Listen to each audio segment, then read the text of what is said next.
রংতুলির ছোঁয়ায় নান্দনিক সাজে গৌরব আর প্রতিবাদের স্মারক কেন্দ্রীয় শহীদ মিনার। মূল বেদি আর পিচ ঢালা রাজপথে সাদা, হলুদ, গোলাপি ও নীল রঙের আলপনা। কয়েক ঘন্টা পরই অমর একুশে স্মরণে ঢল নামবে কেন্দ্রীয় শহীদ মিনার অভিমুখে।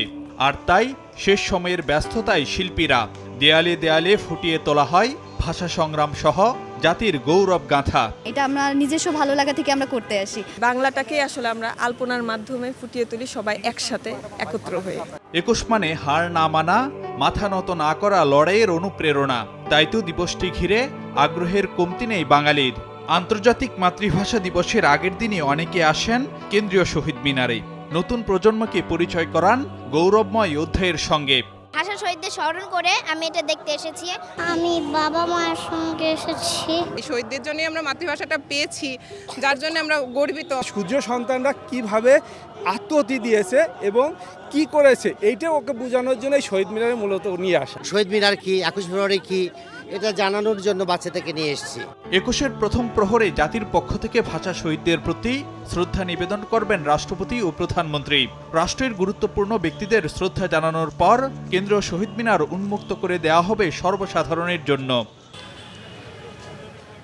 নিরাপত্তা নিশ্চিতে নেওয়া হয়েছে কয়েক স্তরের ব্যবস্থা।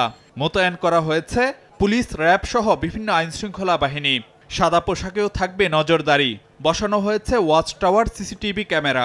সতর্ক অবস্থানে dog squad, bomb disposal unit.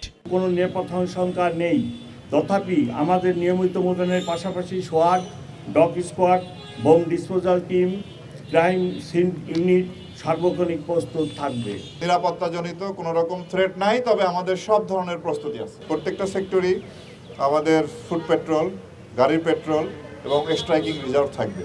এবারও শ্রদ্ধা জানাতে পলাশী মোড়, জগন্নাথ হলের সামনে রাস্তা দিয়ে প্রবেশ করতে হবে কেন্দ্রীয় শহীদ মিনারে। বাঙালির লড়াই, প্রতিবাদ আর অর্জনের অনুপ্রেরণা হার না মানা ২১। যাদের আত্মত্যাগের বিনিময়ে পাওয়া গেছে বাংলা ভাষার অধিকার, তাদের প্রতি সম্মান জানাতে প্রস্তুত পুরো জাতি।